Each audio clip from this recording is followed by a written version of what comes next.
నమస్కారం ETV news కు స్వాగతం. ఈనాటి ముఖ్యాంశాలు.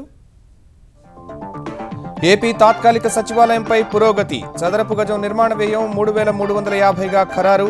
4 నెలల్లో నిర్మించేందుకు అంగీకరించిన ఎల్ఎన్టీ పల్లోంజీ. భక్తులతో పోటెత్తుతున్న మేడారం. ప్రత్యేక బస్సులు ప్రారంభించిన రహదారి రవాణా సంస్థ. భద్రతా ఏర్పాట్లపై తెలంగాణ డీజీపీ విహంగ వీక్షణం. తెలుగు రాష్ట్రాల్లో ఘనంగా రథసప్తమి వేడుకలు. భక్తులతో కిక్కిరిసిపోయిన ఆలయాలు. సప్తవాహనాలపై విహరించిన తిరుమల శ్రీవారు. ఆంధ్రప్రదేశ్లో నెత్తురోడిన రహదారులు. ఒక్కరోజే 9 మంది మృతి. నల్గొండ జిల్లాలో జరిగిన ప్రమాదంలో క్షేమంగా బయటపడిన నటి ప్రణీత. మందగమనంలోనూ దేశ పురోగతి తమ ప్రభుత్వ ఘనతేనన్న ప్రధాని. పేదరికం సహా అన్ని సమస్యలకు అభివృద్ధే పరిష్కారమని స్పష్టీకరణ. జేఎన్యూ ఘటనకు లష్కరే మద్దతుందన్న కేంద్ర హోంమంత్రి. రాజ్నాథ్ సింగ్ వ్యాఖ్యలను తప్పుబట్టిన విపక్షాలు. అరెస్టులకు వ్యతిరేకంగా నిరసనలు. ముంబై మేక్ ఇన్ ఇండియా వారోత్సవాల్లో అగ్ని ప్రమాదం. సాంస్కృతిక కార్యక్రమాల వేదిక వద్ద భారీగా చెలరేగిన మంటలు.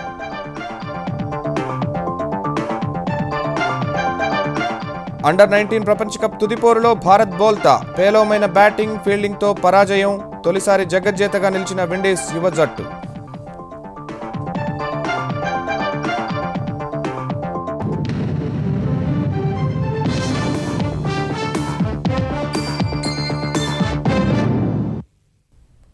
ఆంధ్రప్రదేశ్ రాజధాని అమరావతి ప్రాంతంలో తాత్కాలిక సచివాలయ నిర్మాణంపై కసరత్తు కొలిక్కి వచ్చింది. భవనాల నిర్మాణానికి ముందుకొచ్చిన సంస్థలు నిర్ణయించిన ధర కంటే అధిక ధరకు టెండర్లు వేయడంతో ఆయా సంస్థలతో ప్రభుత్వం చర్చలు జరిపింది. చదరపు అడుగుకు 3350 రూపాయల చొప్పున చెల్లించేందుకు ఏపీ సర్కార్ అంగీకారం తెలపడంతో తాత్కాలిక సచివాలయం పనులు త్వరలోనే ప్రారంభం కానున్నాయి.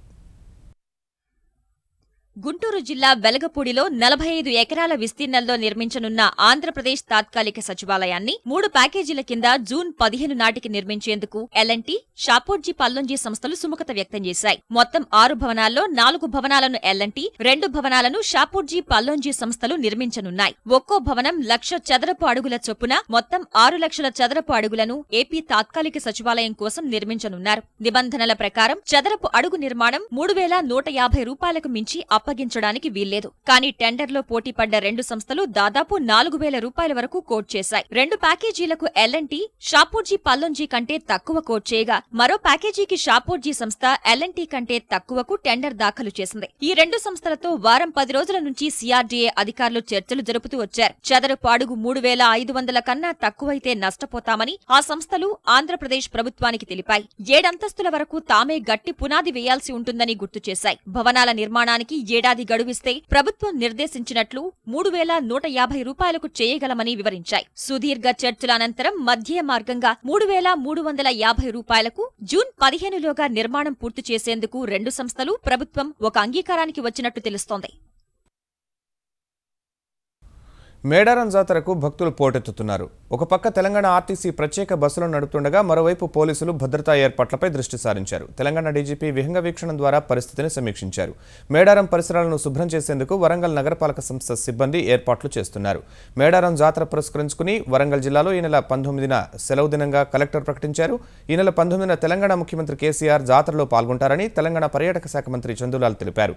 జాతర ఏర్పాట్లు పరిశీలించడానికి వచ్చిన మంత్రి భారీగా వచ్చే భక్తులకు అన్ని ఏర్పాట్లు చేస్తున్నట్లు తెలిపారు. జాతరకు 19వ తారీఖు నాడు ముఖ్యమంత్రి గారు వస్తున్నారు. వచ్చి తన యొక్క మొక్కులను, తన యొక్క బంగారాన్ని అన్నింటినీ అమ్మవారికి సమర్పించుకొని మధ్యాహ్నం 3 గంటలకు తిరిగి హైదరాబాద్ చేరుకుంటారు. భక్తులు అనేటువంటి అందరం ఇక్కడనే ఉండి భక్తుల యొక్క సౌకర్యార్థం ఎక్కడ జరుగుతుంది అనే విషయాన్ని పరిశీలించడానికి కోసం ప్రత్యేకంగా ఇక్కడ మరి ఉండడానికి కూడా జరుగుతుందనే విషయాన్ని కూడా తెలియజేస్తూ జాతరను విజయవంతం చేయాల్సిన బాధ్యత మన అందరిపైన ఉంది.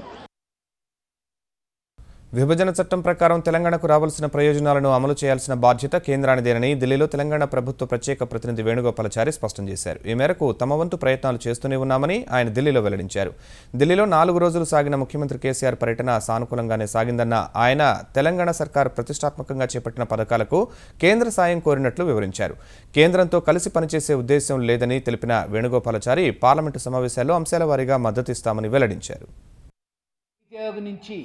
దాని నుండి ఏ రాష్ట్రానికి అవసరమైన నిధులు ఫెడరల్ స్ఫూర్తి ప్రకారంగా ఆ రాష్ట్రానికే ఇస్తామని చెప్పిన మోడీ గారు ఈరోజు తెలంగాణ రాష్ట్ర ప్రభుత్వం ప్రతిష్టాత్మకంగా తలపెట్టిన మిషన్ కాకతీయ, మిషన్ భగీరథ ఒక్కసారి ఇవ్వడం ఇబ్బంది అయితే 4 సంవత్సరాలుగా దశల వారీగా ఈ 2 ప్రాజెక్టులకు మరి ఇవ్వమని చెప్పేసి కూడా రాష్ట్ర ముఖ్యమంత్రి గారు ప్రధానమంత్రి గారిని కోరడం జరిగింది.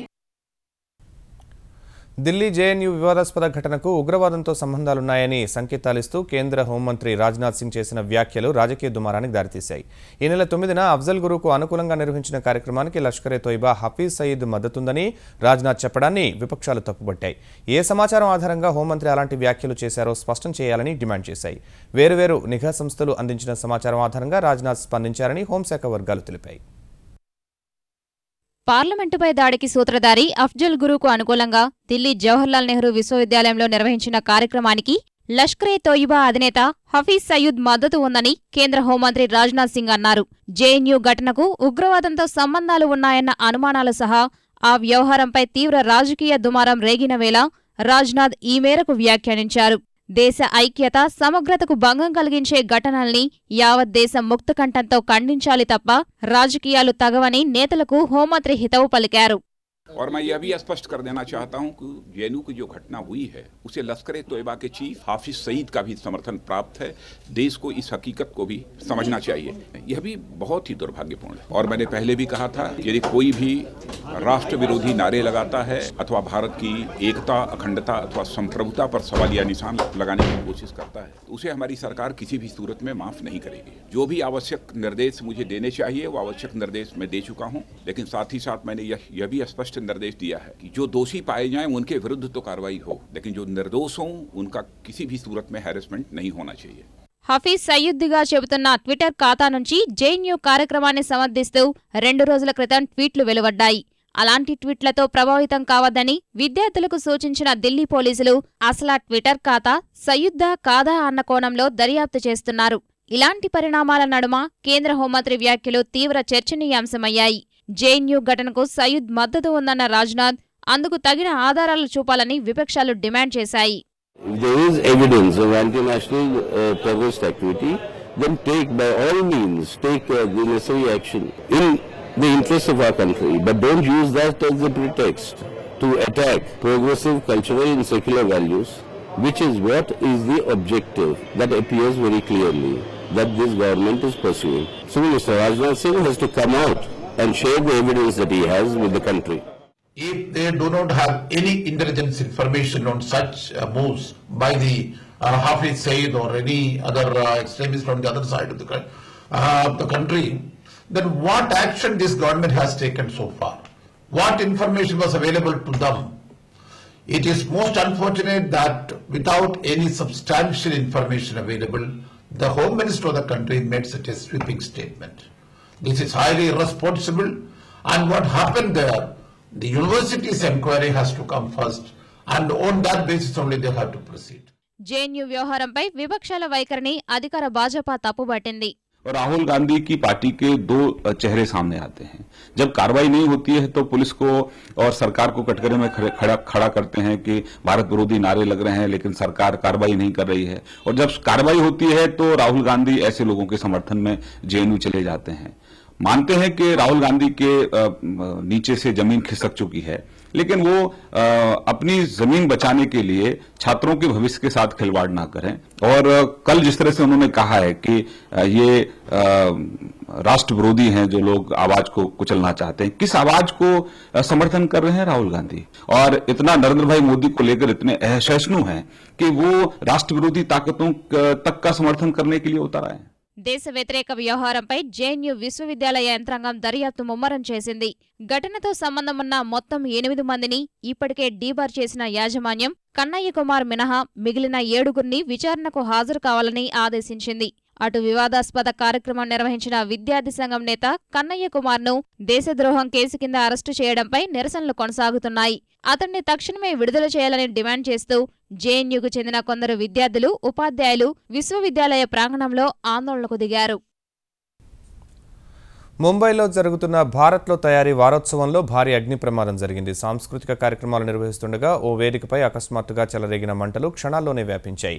వేదికపై ఉన్న కళాకారులు, కింద కూర్చుని వీక్షిస్తున్న దేశ విదేశీ వ్యాపార సంస్థల ప్రతినిధులు అనూహ్య పరిణామంతో కంగుతిన్నారు. ప్రాణభయంతో పరుగులు తీశారు. వెంటనే అప్రమత్తమైన అధికారులు అగ్నిమాపక సిబ్బందిని రంగంలోకి దింపారు. మంటల్ని అదుపు చేసేందుకు ప్రయత్నిస్తున్నారు. అక్కడున్న మహారాష్ట్ర గవర్నర్ విద్యాసాగర్ రావు, ముఖ్యమంత్రి దేవేంద్ర ఫడ్నవీస్ సహా మిగిలిన వారందరినీ సురక్షిత ప్రాంతాలకు తరలించారు. ఈ ప్రమాదంలో ఎవరికీ ఎలాంటి గాయాలు జరగలేదని సమాచారం. దేశ తయారీ రంగంలోకి పెట్టుబడులు ఆకర్షణే లక్ష్యంగా ప్రధాని మోదీ శనివారం భారత్లో తయారీ వారోత్సవాలు ప్రారంభించారు. ఈ కార్యక్రమంలో 49 దేశాలకు చెందిన ప్రభుత్వ ప్రతినిధులు, 68 దేశాలకు చెందిన వ్యాపార ప్రతినిధులు పాల్గొంటున్నారు. ఇంతటి కీలకమైన కార్యక్రమంలో భారీ అగ్ని ప్రమాదం జరగడం అందరినీ కలవరపాటుకు గురిచేసింది.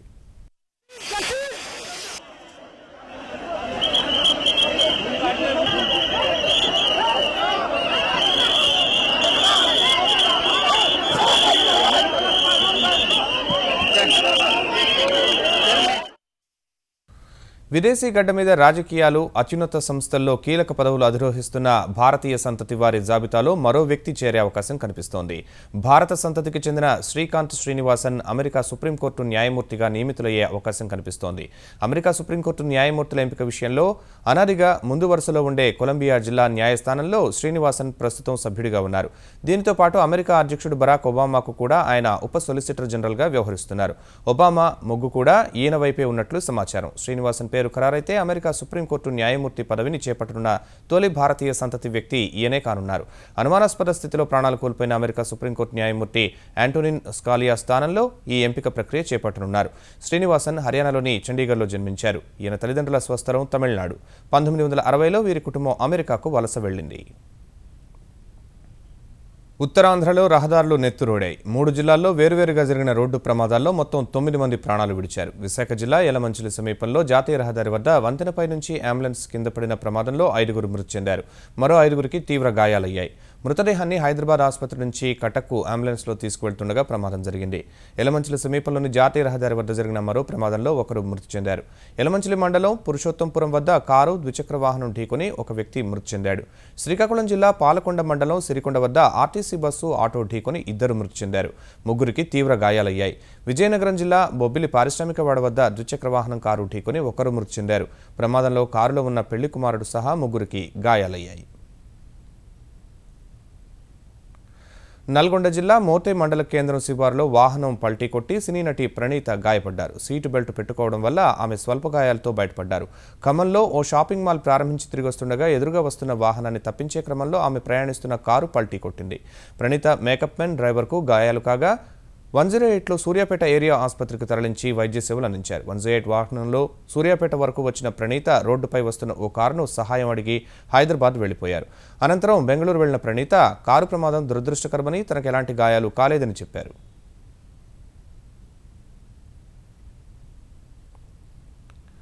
జీవన్ దాన్ విధానాన్ని మరింత సమగ్రంగా తీర్చిదిద్దేందుకు ప్రయత్నాలు చేస్తున్నట్లు ఆంధ్రప్రదేశ్ వైద్య ఆరోగ్య శాఖ మంత్రి కామినేని శ్రీనివాస్ తెలిపారు. తాను అవయవ దానం చేయనున్నట్లు గుంటూరు జిల్లా తాడేపల్లి మణిపాల్ ఆసుపత్రిలో కాలేయ మార్పిడి చేయించుకున్న రోగిని పరామర్శించిన తర్వాత వెల్లడించారు. ఏపీలో ఖాళీగా ఉన్న 500 వైద్యుల పోస్టులను త్వరలో భర్తీ చేస్తామన్న మంత్రి కామినేని ఆంధ్రప్రదేశ్లో అవయవ మార్పిడి శస్త్రచికిత్సలకు తగిన నిధులు కేటాయిస్తామని వెల్లడించారు. వైజాగ్లో కిడ్నీ ట్రాన్స్ప్లాంట్కి ప్లాన్ చేసుకున్నాం. హార్ట్ ట్రాన్స్ప్లాంట్ కూడా చేయాలి ఫస్ట్ టైం గవర్నమెంట్ హాస్పిటల్ అనుకుంటున్నాం. ఇది అయిపోయిన తర్వాత, నాది అయిన తర్వాత 3గురికి గుంటూరు హాస్పిటల్లో నీ ట్రాన్స్ప్లాంట్ చేశారు. ఈ ఏడాది బడ్జెట్లో చేసి ప్రొవైడ్ చేసి తప్పకుండా దాన్ని కూడా ఏ రకంగా చేయాలని త్వరలో చూసి ఎంత వీలైతే అంతమందికి చేస్తానికి ప్రభుత్వం ప్రయత్నం చేస్తుంది. ప్రతి పంటకు గిట్టుబాటు ధర వచ్చేలా తమ ప్రభుత్వం అన్ని చర్యలు తీసుకుంటోందని ఆంధ్రప్రదేశ్ వ్యవసాయ శాఖ మంత్రి ప్రత్తిపాటి పుల్లారావు గుంటూరులో వెల్లడించారు. ఇప్పటికే రైతుల నుంచి కందులు కొనుగోలు చేస్తున్నామని, త్వరలో మినుములు, పెసలను కూడా ఏపీ ప్రభుత్వం కొనుగోలు చేయనుందని వెల్లడించారు. చెరకు కొనుగోలుపై కసరత్తు చేస్తున్నట్లు వివరించారు. వ్యవసాయ యంత్ర పరికరాలను రైతులకు అందించే క్రమంలో మధ్యవర్తుల ప్రమేయాన్ని తగ్గించనున్నట్లు తెలిపారు.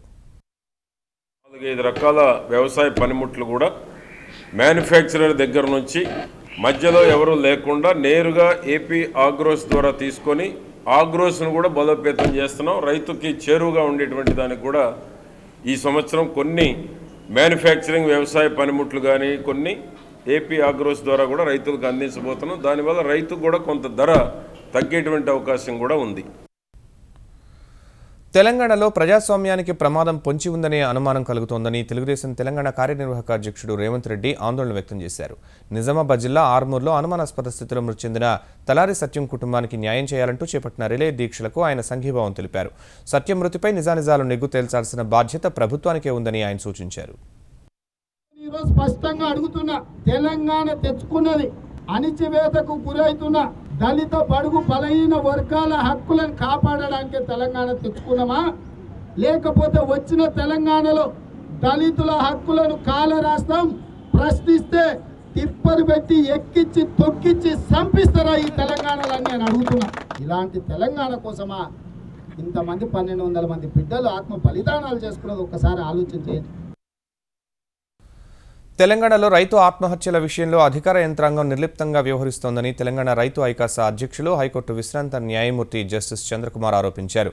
వ్యవసాయ సంక్షోభం వల్ల ఆత్మహత్యలకు పాల్పడిన అన్నదాతల కుటుంబాలకు 6 లక్షల రూపాయల పరిహారం సహా పిల్లలకు ఉచిత విద్య, వైద్యం, పక్కా ఇళ్లు వంటి ప్రయోజనాలు కల్పించడంలో తెలంగాణ సర్కారు పూర్తిగా విఫలమైందని జస్టిస్ చంద్రయ్య హైదరాబాద్లో విమర్శించారు. బాధిత కుటుంబాలకు 10,000 చొప్పున సాయం చేయనున్నట్లు ఆయన ప్రకటించారు.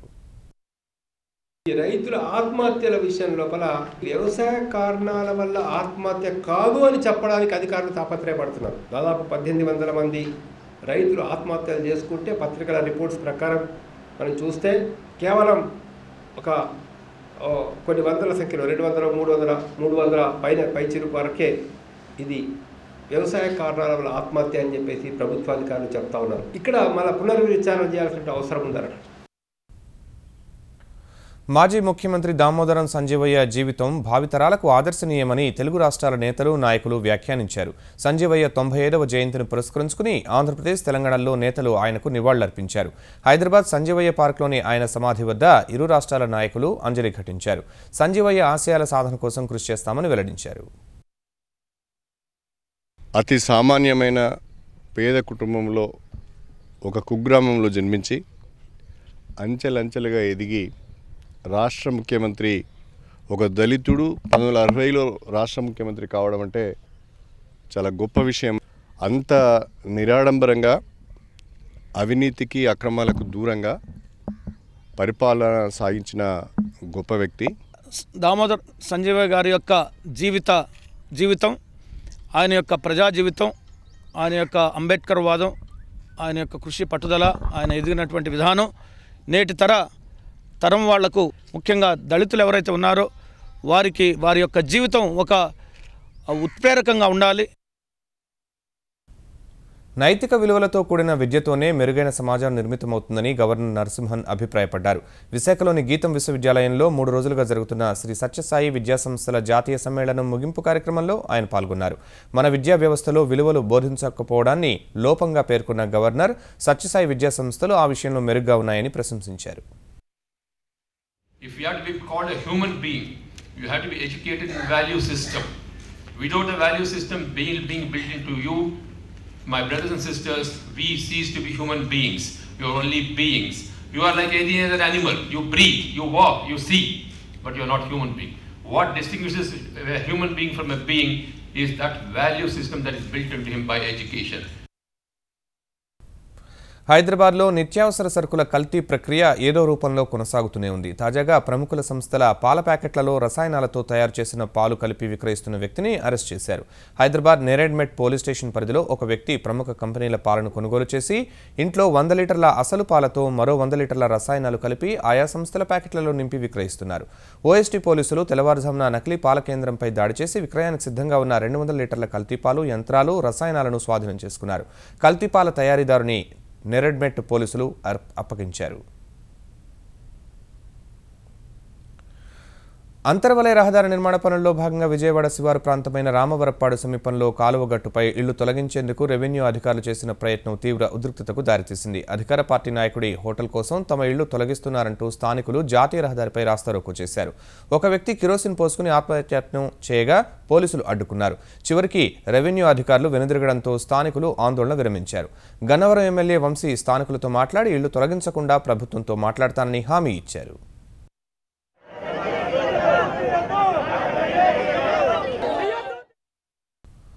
రథసప్తమిని పురస్కరించుకుని తెలుగు రాష్ట్రాల్లోని ప్రధాన ఆలయాలు భక్తులతో కిటకిటలాడాయి. శ్రీకాకుళం జిల్లా అరసవెల్లి శ్రీ సూర్యనారాయణ స్వామి ఆలయంలో రథసప్తమి వేడుకలు ఘనంగా జరగ్గా బెజవాడ ఇంద్రకీలాద్రిపై సూర్య నమస్కారాలు చేశారు.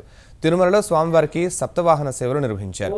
తిరుచానూరులోని శ్రీ పద్మావతి అమ్మవారికి వాహన సేవలను నిర్వహించారు. అనంతపురం జిల్లా బూరగవి సూర్యదేవాలయానికి భక్తులు పోటెత్తారు. పశ్చిమ గోదావరి జిల్లా తణుకులోని సూర్యదేవర ఆలయానికి ఉదయం నుంచే భక్తులు పోటెత్తారు. ఆదిలాబాద్ జిల్లా బాసర సరస్వతి దేవాలయానికి భక్తుల తాకిడి పెరిగింది.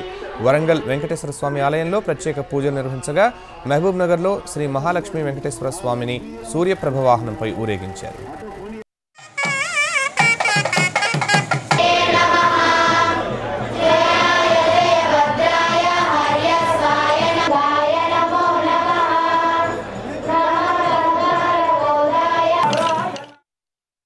ప్రపంచంలోని అన్ని దేశాలు ఆర్థికంగా సంక్షోభంలో చిక్కుకున్నా ఒక భారత్ మాత్రమే అభివృద్ధిలో వేగంగా ముందుకు దూసుకుపోతోందని ప్రధాని మోదీ తెలిపారు. ఢిల్లీలో జరిగిన ఆర్య సమాజ్ వ్యవస్థాపకుడు స్వామి దయానంద సరస్వతి 192వ జయంతి కార్యక్రమంలో పాల్గొన్న ఆయన పేదరికం సహా దేశంలోని అన్ని సమస్యలకు అభివృద్ధి ద్వారా సమాధానం చెప్పే ప్రయత్నం చేస్తున్నామన్నారు. తాము తీసుకున్న చర్యల వల్లే భారత్ అభివృద్ధి విషయంలో ఉజ్వలంగా వెలిగిపోతోందని ప్రధాని స్పష్టం చేశారు.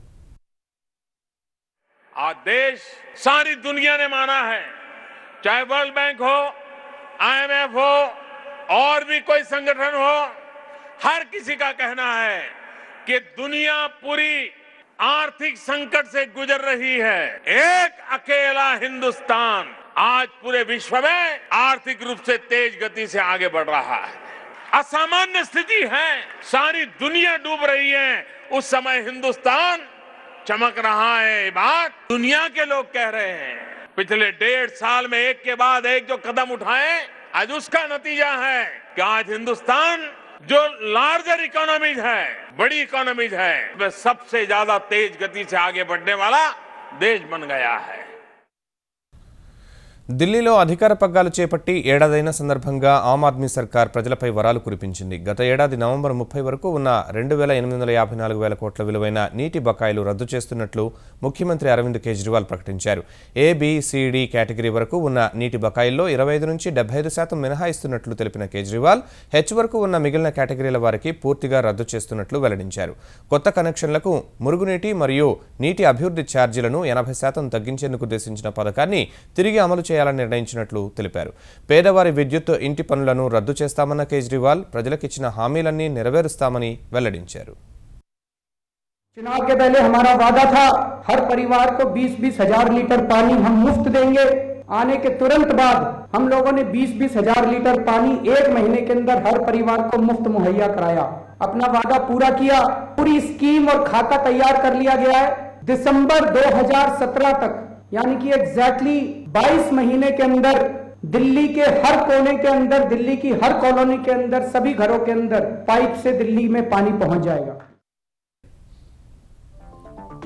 ఏపీ తాత్కాలిక సచివాలయంపై పురోగతి. చదరపు గజం నిర్మాణ వ్యయం 3,350గా ఖరారు. 4 నెలల్లో నిర్మించేందుకు అంగీకరించిన L&T పలోంజీ. భక్తులతో పోటెత్తుతున్న మేడారం. ప్రత్యేక బస్సులు ప్రారంభించిన రహదారి రవాణా సంస్థ. భద్రతా ఏర్పాట్లపై తెలంగాణ డీజీపీ విహంగ వీక్షణ. తెలుగు రాష్ట్రాల్లో ఘనంగా రథసప్తమి వేడుకలు. భక్తులతో కిక్కిరిసిపోయిన ఆలయాలు. సప్తవాహనాలపై విహరించిన తిరుమల శ్రీవారు. ఆంధ్రప్రదేశ్లో నెత్తురోడిన రహదారులు. ఒక్కరోజే 9 మంది మృతి. నల్గొండ జిల్లాలో జరిగిన ప్రమాదంలో క్షేమంగా బయటపడిన నటి ప్రణీత. మందగమనంలోనూ దేశ పురోగతి తమ ప్రభుత్వ ఘనతేనన్న ప్రధాని. పేదరికం సహా అన్ని సమస్యలకు అభివృద్ధే పరిష్కారమని స్పష్టీకరణ. జేఎన్యూ ఘటనకు లష్కరే మద్దతుందన్న కేంద్ర హోంమంత్రి. రాజ్నాథ్ సింగ్ వ్యాఖ్యలను తప్పుబట్టిన విపక్షాలు. అరెస్టులకు వ్యతిరేకంగా నిరసనలు. ముంబై మేక్ ఇండియా వారోత్సవాల్లో అగ్ని ప్రమాదం. సాంస్కృతిక కార్యక్రమాల వేదిక వద్ద భారీగా చెలరేగిన మంటలు.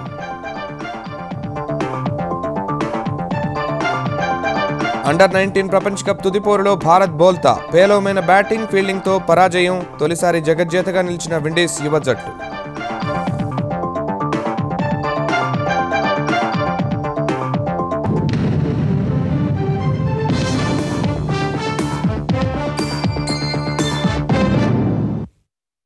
ఈటీవీ న్యూస్ సమాప్తం. నమస్కారం.